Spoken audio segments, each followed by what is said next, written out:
yaramuramiye habe n'uriya muriro bashaduraka na Meshaki baciyemo kuboko kw'Imana n'irengera bayo. Nibyo mpamvuga abenshi mukunze gusoma Zaburi ya 23 ngo Uwiteka ni umwungeri wanje. Ibi byose uko birahura Bibiliya izihera mu itangiriro ikabivuga n'ubwiru bw'Imana ukuri konyene kuriho. Twavuze ngo turavuga ubwenge bwacu vuba ku Mana. Ndababwira ngo ubwo bwenge Bibiliya zitubwira ngo nugukiranuka n'ukwezwa kwacu n'ugucungurwa. Kubera iki? Agakiza twakira ubu bwenge bw'Imana ngo buze buduhamagarira gukiranuka, bukaduhamagarira kwezwa, bukaduhamagarira gucungurwa. Paulo yandikiye Abakorinto ba mbere arababwira ngo avuga ubutumwa bwiza kugira ngo kwizera kwabo kudashingira ku bwenge bw'abantu, ngo ahubwo kubakire ku mbaraga z'Imana. Ariryo jambo kubakire ku mbaraga z'Imana. Nijoro nababwiye ngo ijambo riza ritwezesha ukuri. None turatangira dusoma Abakorinto ba mbere umurongo wa 2. Haravuga ngo nico gituma bene data ubwo nazaga iwanyu ntaje ndi umuhanga n'intyoza yo kuvuga cyangwa mfite ubwenge buhebuje mbabwira ibihamya by'Imana, kuko nagambiriye kutagira ikindi mbamenyesha nkeretse Yesu ari we Yesu Kristo wabambwe. Ngo yaje agambiriye kutagira ikindi ababwira Yesu, ngo kandi Yesu uwe wabambwe karamageraga ku musaraba, karakujana ku musaraba. Azavuga hakubwira ubwiro, azavuga ngo nubwiro nuko icavuze cyose cyuzuye ubwiro. Kizashaka ngo ukurikira ayo makuru utunduruze urebe nimba ukuri kutakubaka.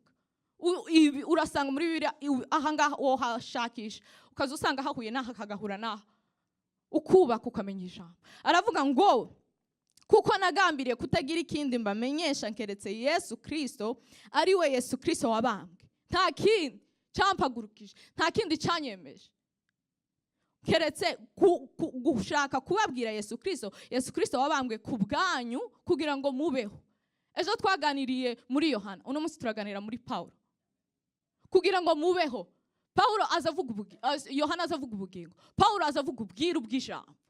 Ngo nico yahamagariwe kuvuga ubutumwa bwiza. Aravuga ngo kuko nagambiriye kutagira ikindi mbamenyesha nkeretse Yesu Kristo ari we Yesu Kristo wabambwe. Nabanaga namwe mfite intege nke, ntinya, mpinda umushitsi mwinshi. Nibyo navugaga mbabwiriza ntibyari amagambo y'ubwenge yo kwemeza abantu. Iri jambo tuza tuvuga nigezesha ukuri, si iryo kwemeza abantu, nigezesha ukuri. Aravuga ngo nibyo navugaga mbabwiriza ntibyari amagambo y'ubwenge yo kwemeza abantu, ahubwo byari ibigaragaza umwuka n'imbaraga. Naravuze ejo ngo Yesu yasize atubwiye ngo umwuka ngo ryasezerano, umwuka ngo naza ngo azotugira abahamya, azotugira abahamya. Akavuga Paulo ngo azavugira mu mwuka kugira ngo bitabibye. Imbaraga z'Imana, Imana yivugire bitabivye. Aravuga ngo nibyo navugaga nkababwiriza ntibyari amagambo y'ubwenge yo kwemeza abantu, ahubwo byari ibigaragaza umwuka n'imbaraga, kugira ngo kwizera kwanyu kudahagararira ku bwenge bw'abantu, ahubwo mu mbaraga z'Imana. Iravuga ngo ndanze kwizera kwanyu tikubakire ku bwenge bw'abantu, ibyubake ku bwenge bw'abantu. Ejo twasomye muri Petero wa mbere avuga ngo iby'abantu bihangwe n'ubwatsi bwuma, ngo ariko ijambo ry'Imana niryo ribeshaho, niryo ribeshaho. Reka tuhasome Petero wa mbere igice cya mbere 23.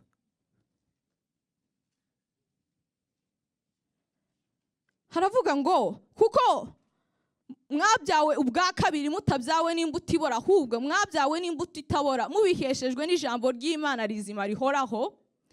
Kuko abafite imibiri ari twebwe, abafite imibiri abagendera mu mbuto za kamere, Bibiliya tizi tubwira ngo abagendera mu mbuto z'umwuka ngo abo nta rubanza rubariho. Ezekiya muri Ezekiya ubuhanuzi bwa Ezekiya igice cya 33 Ezekiya Imana izimubwira ngo mugize umurinzi wo kuvuga to sound the trumpet, ngo uvuza impanda ari ijambo, ngo mugize umuhanuzi wo kuvuza impanda, ngo uwumva akareka gukiranirwa kwe ngo azobaho, ariko ngo winangira. Ibizo birangira Imana ivuze ngo muzamuvuga ngo inzira zanje ngo sizikiranuka, ngo ariko izanyu nizo zidakiranuka. Nje Imana zamubwira ngo ukiranuka azobaho, udakiranuka azopfa. Mwanageze mukavuga ngo ivy'Imana ngo biragoye, ngo Imana ntabwo iri fair. No, Imana kababwira ngo nzoca urubanza kuko iherezo ni mu biganza bye. Nzoca urubanza kandi abahagaze mu byanje ntibazotsinda. Aravuga ngo kuko abafite imibiri bose bahamwa n'ibyatsi, ubwiza bwabo bwose bumeze nk'uburabyo bw'ubwatsi, ibyatsi biruma, uburabyo bwabwo bugahunguka. Natwe nuko nitutagira akamaro tuzohunguka. Ndagaruka muri ya magambo ya Paulo twari turimo, ariko reka ndangiriza. Ariko ijambo ry'Uwiteka ryo rihoraho iteka ryose, kandi ni ryo jambo ry'ubutumwa bwiza mwabwirijwe. Ijambo ry'Imana rizohoraho. Gejeje abakera baritambukira. Ngubwo dufite igicu cy'abahamya benshi ngo twikungute. Hari abayiciyemo baranesha. Dukanguke. Bakavuga ngo 25, ariko ijambo ry'Uwiteka ryo rihoraho iteka ryose, kandi ni ryo jambo ry'ubutumwa bwiza mwabwirijwe, nico mwahawe, ubuntu bwuzuye bugeretse ku bundi. Ndagaruka 1 Corinthians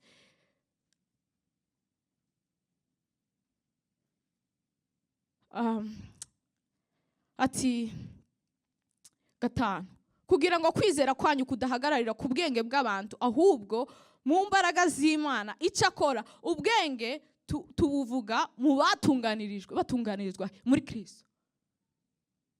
Petero azayongera akandika akavuga ngo ashaka ko duharanira kwizera kwacu ngo kugeraho kurusha agaciro izahabu.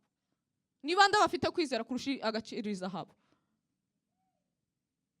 Aravuga ngo kugira ngo kwizera kwanyu kudahagararira ku bwenge bw'abantu, ahubwo mu mbaraga z'Imana. Icyakora ubwenge tubuvuga mu batunganijwe rwose, batunganirizwa muri Kristo, mu batunganijwe rwose. Ubwo bwenge tubuvuga mu batunganijwe muri Kristo, ariko ubwo bwenge si ubw'iki gihe cyangwa ubw'abatware b'iki gihe, n'ubw'igihe kizaza. Ko turavuga ubwenge bw'ubugingo bw'igihe kizaza, ngo bwihishe abanyabwenge bisi, bwihishe abafarisayo b'igihe cya Yesu. Ko turavuga ubwenge bw'igihe kizaza, ubwenge bwerekeye kuramira ubugingo bwawe. Kavuga ngo icyakora ubwenge tubuvuga mu batunganirijwe rwose, ariko ubwo bwenge si ubw'iki gihe cyangwa ubw'abatware b'iki gihe bashiraho, ahubwo tuvuga ubwenge bw'ukuri bw'ubwiru. Tuvuga ubwenge bw'ubwiru bw'Imana, aribwo bwenge bwarahishwe, ngo ariko muri iki gihe ngo twarabubonye. Colossians izibivuga, abakolosayo bazabivuga ngo ubu bwenge ngo Imana ngo yabwemereye abera ko babumenya. Aravuga ngo ahubwo tuvuga ubwenge bw'ubwiru bw'Imana, aribwo bwenge bwahishwe.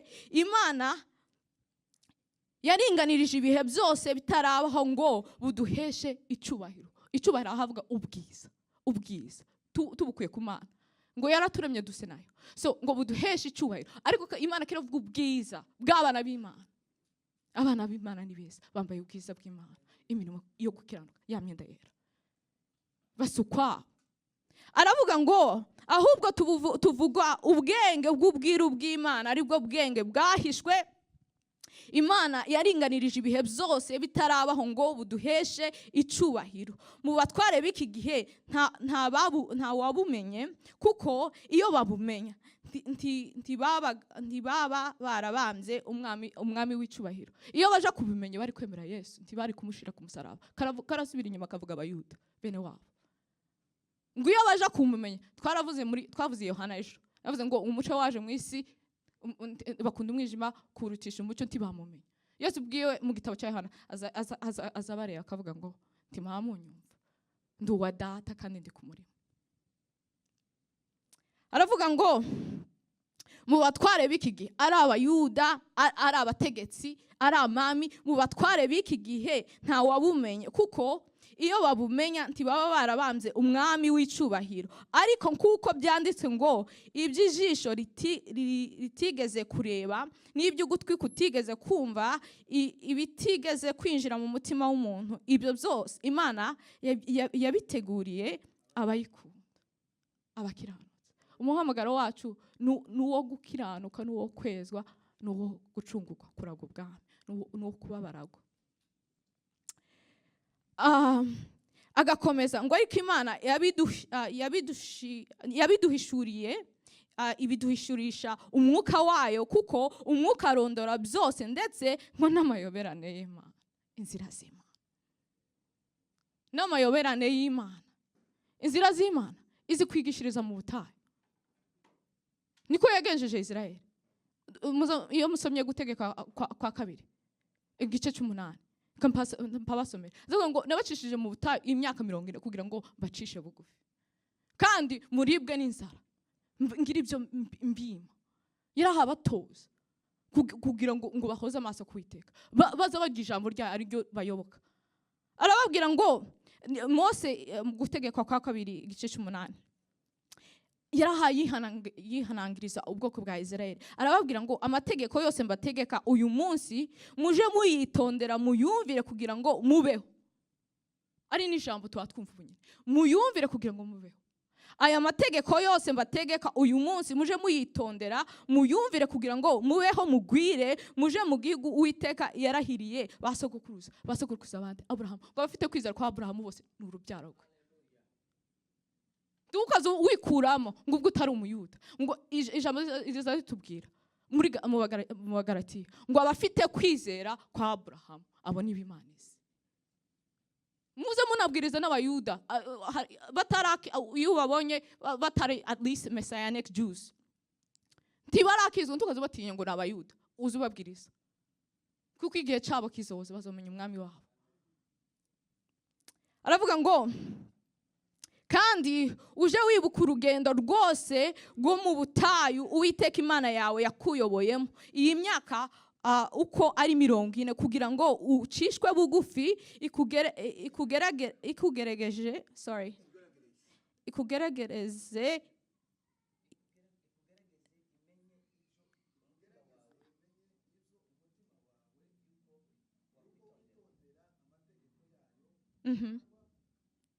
utayitondera. Nuko yagucishije bugufi ikundira ko wicwa n'inzara, ikugaburira manu wari utazi, ari ijambo yatubereye umuco, ikugaburira manu wari utazi. Yesu narabivuze ejo, ndabihuze n'ibyo navuze ejo. Yesu yaravuze ngo nije mugati w'ukuri n'ubugingo. Bariko bamubwira ngo basogokuruza ngo bari ibiryo bivuye mu ijuru, ari abayuda. Narabivuze ngo ariko bisheshesha kuri Mose. Bariko bavuga ngo basogokuruza bariye ngo umugati uvuye mu ijuru, mani ivuye mu ijuru. Yesu arababwira ngo ati ninjiye mugati unjya azobaho, ntazongera gusonza, azobaho. Aravuga ngo ati nuko yagucishije bugufi ikundira ko wicwa n'inzara, ikugaburira manu wari utazi n'abasogokuruza banyu batigeze kumenya, kugira ngo ikumenyeshe yuko umuntu adatungwa n'umutsima gusa, ahubwo yuko amagambo yose ava mu kanwa k'Uwiteka ariyo amutunga. Ibi navuze ngo amayoberane y'Imana, inzira z'Imana izi zitwigishiriza mu butayu. Yesu se yagiye mu butayu ajanywe n'umwuka kwigishirizwa mu butayu, kugeragezwa n'ukugeragezwa, kwigishwa n'ukugeragezwa mu butayu. Nawe yabiciye ngo yishishije buvuge kugira ngo atwereke inzira. Abayobora bazabivuga ngo ubwo yambaye umubiri ngo azi ibyo tugeragezwa nabyo, ngo ariko yarabinesheje. Ndagaruka aho twari turi, ahubwo tuvuga ubwiru bw'ubwami bw'Imana ari bwo bwenge bwahishwe Imana yaringanirije ibihe byose bitarabaho kugira ngo buduheshe icubahiro. Mu batwari b'iki gihe nta wabumenye, kuko iyo babumenya ntibaba barabambye umwami w'icubahiro. Ariko kuko byanditswe ngo ibyo ijisho itigeze kureba, n'ibyo ugutwi kutigeze kumva, n'ibitigeze kwinjira mu mutima w'umuntu, ibi byose Imana yabyiteguriye abayikunda. Twari tugeze ku murongo w'10. Ariko Imana yabiduhishurishije umwuka wayo kugira ngo aturondorere byose n'amayobera y'Imana. Mbese ninde mu bantu wamenya ibyo umuntu atekereza keretse umwuka wa muntu? Noneho abafite umwuka w'Imana ngo bazamenya iby'Imana irimo. Ati, mbese ninde mu bantu wamenya ibyo undi atekereza keretse umwuka wa muntu umurimo? N'iby'Imana niko biri, nta wabimenya keretse umwuka wayo. Ati, ariko twebweho twahawe ku mwuka w'isi, ahubwo twahawe uwo mwuka uva ku Mana kugira ngo tumenye iby'Imana yaduhereye ubuntu. Twahawe ku mwuka w'Imana kugira ngo tumenye iby'Imana yaduhereye ubuntu. Akunze kwigisha ku mwuka bazavuga ngo umwuka ngo azatumenyesha ngo abo turi bo. Yes, twahawe umwuka kugira ngo tumenyeshe ibyo twaherewe ubuntu. Aya magambo nubwo nayavuze, iki kiganiro kiba cyatangiye kare. Pawulo bayaganiriye n'Abakorinto cyane, yarababwira babagwana. Ibi nibyo yarahabahugura bahabagwana. Mu gice cya mbere bariko bagwana birema ibice, bariko bavuga abantu bane, bakazavuga ngo jewe ndi wa Pawulo, umwe akavuga, uwundi akavuga ngo ndi wa Apollos. Apollos agaragara muri Acts, ibyakozwe n'intumwa 18. Bakaza birema ibice, bakazavuga ngo uyu akurikira uyu akurikira uyu. Arababwira ati Yesu ni umutwe, mureke kwirema ibice, Yesu niwe mutwe. Bariko bavuga bane, bakavuga Paulo, ngo je ndi wa Paulo, undi ndi wa Apollos, ndi wa Kefa, Peter, undi akavuga ngo ndi wa Kristo. Abo bane bakaza birema ibice muri abo bane. Basi Paulo na Yesu na Petero murabazi. Apollos iwe agaragara nyine mu Korinto muri Acts 18. Impamvu bamuvuga ngo nuko ngo yaje avuga ijambo ry'Imana, ngo yarahaye anyomoreza abantu mu ijambo, akaza bababwira ngo kubera mpanza mu ijambo ibi bikanganiza ngo ko birambwira ko yari Yesu ari Mesaya. Yaje atsindisha abantu ijambo yuko Yesu ari we mwami. Niyo mpamvu bamuvuga ngo yari afite ubwenge bwo gutsinda abayuda. Ngo ariko yabanje kuza mu muhamagaro wa Yohana atarakira umwuka, ngo maze kuwakira ngo yari afite ubwenge, bari bashoboye. Kandi ngo ibo bakaza bahagarara mu rubanza niho bakaza banyomoreza abantu ku marembo. Navuze ngo ibi ngibi karabivuga yuko byatangiye mbere. So igice cya mbere baba bafite uko kugwana, kwirema ibice. Ariko umanutse hasi hazatubwira nyine Paulo atangira kubahugura. Yabanje aravuga ngo se muri mwe ninde nabatije? Niyo mpamvu yabanje kuvuga ngo uretse uyu n'uyu, avuga nka batatu, ngo nibo nibuka, ngo kuko ntago nahamagawe kubatiza, ngo ahubwo nahamagawe kugira ngo mbwirize ubutumwa bwiza. Yarangiza akavuga ngo ijambo ry'umusaraba kubarimbuka ngo n'ubupfu. Yarahabahugura kubarimbuka. Ibi ni ibikimurimo. Ijambo ry'umusaraba kubarimbuka n'ubupfu. Yarahababwira ngo uburyo ubwenge bw'Imana bunyuranye n'ubwiza. Akababwira ngo ijambo ry'umusaraba kubarimbuka n'ubupfu, ariko kuri twebwe abakizwa, kuri twebwe ababihaye agaciro, abafite ubu bwenge, ijambo ry'umusaraba kubarimbuka n'ubupfu, ariko kuri twebwe abakizwa n'imbaraga z'Imana. Kuri twebwe n'imbaraga z'Imana. Ibya Yesu, ibi twizeye, ibi tubwiriza n'imbaraga z'Imana, ariko kubarimbuka ngo zatubona turi ibi n'ubwenge bw'Imana birabaruta. Ati ijambo ry'umusaraba kubarimbuka n'ubupfu, ariko kuri twebwe abakizwa n'imbaraga z'Imana, kuko byanditswe ngo nzarimbura ubwenge bw'abanyabwenge n'ubuhanga bw'abahanga nzabuhindura ubusa. Bitsindwe. Nzarimbura ubwenge bw'abanyabwenge n'ubuhanga bw'abahanga nzabuhindura ubusa. Mbese none iyi ni Imana kirabaseka. Mbese umunyabwenge arihe? Umwanditsi arihe? Umunyampaka, a philosopher, umunyampaka wo muri iki gihe arihe? Ubwenge bw'isi Imana ntiyabuhinduye ubupfu. Ubwenge bw'isi Imana ntiyabuhinduye ubupfu. Imana ikatubwira impamvu gute. Imana ntiyabuhinduye ubupfu gute. Ikamitubwira ku wundi murongo, ikatubwira ngo mbese none ubwenge bw'isi Imana ntiyabuhinduye ubupfu. Verse 21 akavuga ngo kuko ubwenge bw'Imana ngo bwarategetse ko iby'isi bitayimenya. Ubwenge bw'Imana bwategetse ko iby'isi bitayimenya. Imana ibyayo biri hejuru. Mutinye kuko ubwenge bw'Imana bwategetse ko ab'isi badaheshwa kumenya Imana n'ubwenge bw'isi. Ubwenge bw'isi ntibwo guheza kumenya Imana. Banza wiyambure ikungute ibikuremerera. Aravuga ngo kuko ubwenge bw'Imana bwategetse ko ab'isi badaheshwa kumenya Imana n'ubwenge bw'isi. Imana yishimiye, ariko sinabibwiye Paul azabivuga muri Colossians, avuga ngo Imana yishimiye kubiheza abera. Ngo nubwiru bwahishwe kera, ngo ariko Imana ikaba yaratwemereye kubimenya. Aravuga ngo kuko ubwo bwenge bw'Imana bwategetse ko ab'isi badahezwa kumenya Imana n'ubwenge bw'isi. Imana yishimiye gukirisha ngo abayizera. Ngo Imana yishimiye gukirisha. Usingire Yesu umwana Imana yatumye, yamanuye. Niwe mugozi. Titus azabivuga ngo agakiza ka bose karabonetse, ngo katwigisha kwanga ungodliness. Aravuga ngo kuko ubwenge bw'Imana bwategetse ko ab'isi badaheshwa kumenya Imana n'ubwenge bw'isi. Imana yishimiye gukirisha abayizeye ubupfu bw'ibibwiriza. Ngo nubwo babyita ubupfu ibyo tubwiriza, ngo Imana nibyo yishimiye kudukirisha kuko ari ubwenge bwayo. Ntiwobyumva ngo baturebera kure batazi ibyabyo. Niyo mpamvu usanga umuntu utize asabaza ibibazo. Hari n'abavuga ko bize barangiza akavuga ngo byose si Imana.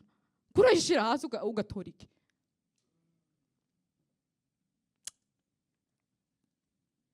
Kuko ubwo bwenge bw'Imana bwategetse ko ab'isi badaheshwa kumenya Imana n'ubwenge bw'isi. Imana yishimiye gukirisha abayizeye ubupfu bw'ibibwiriza. Ngo ijambo, ngo nubwo abantu barihema barisuzugura, ngo nico Imana yishimiye gukirisha abayizeye. Haravuga ngo dore abayuda basaba ibimenyetso, naho abagiriki bagashaka ubwenge. Abagiriki nibo batangiye ibintu bya philosophy, bya civilization. Bari abanyabwenge mu by'isi, bari abanyabwenge ba Socrates, ba Aristotle, bari abanyabwenge. Ariko ngo nubwo basaba ubwenge ntabwo bafite. Nubwo banditse ibitabo abenshi, nubwo banditse ibitabo za civilization zacu zubakiye ku byabo, zose zubakiye kuri Greek philosophy. Ariko ngo dore abayuda nabo kubera bakunda ibintu bya miracles, by'amasigns, mu gihe cya Yesu bakazabwira ngo urakora iki? Bashaka ibimenyetso. Urakora iki tukwemere? Ngo urakora iki tukwemere? Kandi abikora. Urakora iki? Yamaze kubagaburira. Ngo urakora iki tukwemere? Dore abayuda basaba ibimenyetso, naho abagiriki bo bagashaka ubwenge. Ariko twebweho tubabwira ibya Kristo wabambwe. Ariko twebwe tubabwira ibya Kristo wabambwe. Tubabwira ibya Kristo wabambwe. Uwo mu Bayuda ngo nikigusha.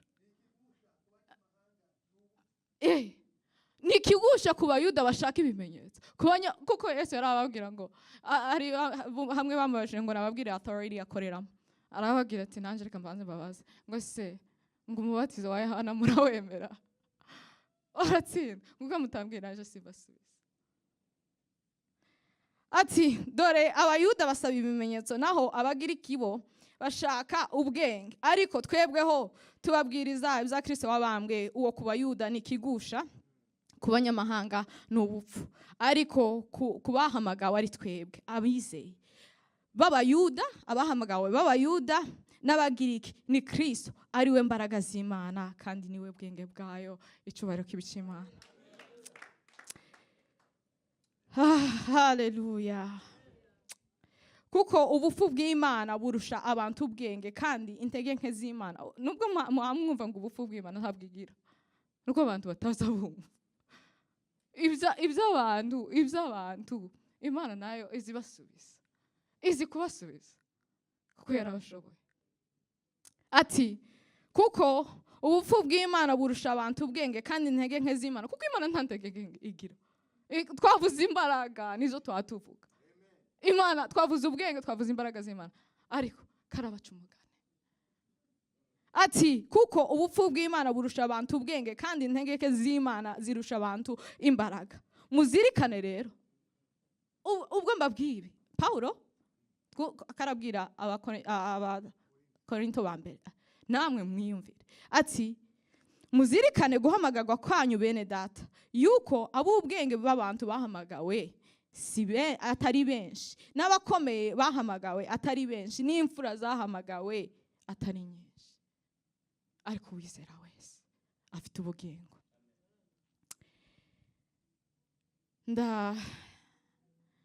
Ndasoma Abaroma igice cya mbere murongo wa 13, haravuga ngo ariko bene data, sinshaka ko mutamenya yuko kenshi nagambiriye kuza iwanyu ngo, akarabwira Abaroma ati ariko bene data, sinshaka ko mutamenya yuko kenshi nagambiriye kuza iwanyu ngo mbone imbuto ziri muri mwe. Nashatse kuza iwanyu ngo menye imbuto ziri muri mwe, kuko mu yandi mahanga ariko ngira ibisibya kugeza na n'ubu. Umurongo wa 14 niho natangiye mvuga ngo Paulo azavuga ngo afite ideni ry'abantu bose, yaba ari Abagiriki, abanyamahanga, abaswa n'abanyabwenge, ngo bose bari mu ideni ry'ijambo. Umurongo wa 14 akavuga ngo Abagiriki n'abatari Abagiriki, abanyabwenge n'abaswa bafiteho umwenda. Nico gituma kubwanje nshaka kubabwira ubutumwa bwiza, namwe abari i Roma. Erega ubutumwa bwiza ntibunkoze isoni, kuko ari imbaraga y'Imana ihesha uwizera wese gukizwa, uhereye ku Muyuda ukageza ku Mugiriki. Kuko muri bwo ari namo gukiranuka kuva ku Mana guhishurirwa, guheshwa no kwizera, kugakomezwa nako kuko byanditswe ngo ukiranuka azobeshwaho no kwizera kwe. Ndarangiriza ku Baroma igice cya 3 umurongo wa 21 haravuga ngo ariko noneho hariho gukiranuka kw'Imana kwahishuwe, kudaheshwa n'amategeko, nubwo amategeko n'ibyahanuwe ari byo biguhamya. Niko gukiranuka kw'Imana bizeye bose baheshwa no kwizera Yesu Kristo ari nta tandukaniro, kuko Imana itagira ikimenyane, ari Abagiriki, Abayuda, ibyo twariko tuvuga. Uku niko gukiranuka kw'Imana abizera bose baheshwa no kwizera Yesu Kristo ari nta tandukaniro, kuko bose bakoze ibyaha ntibashikira ubwiza bw'Imana, ahubwo batsindishirizwa n'ubuntu bwayo, ibi bahereye ubusa kubwo gucungurwa kubonerwa muri Kristo Yesu. Imana yaduhereye ubusa iyo twizeye, Imana yaduhereye ubusa, ahubwo twatsindishirijwe n'ubuntu bwayo iduhereye ubusa kubwo gucungurwa kuboneka muri Yesu Kristo. Ijambo ry'Imana rituganze. Amen.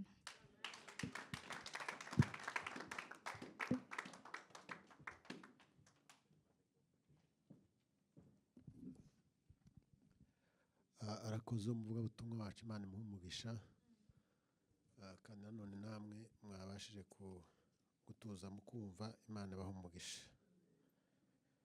Reka nigereze pasiteri agira icyo batangariza, anasoza amateraniro y'uyu munsi. Karibu.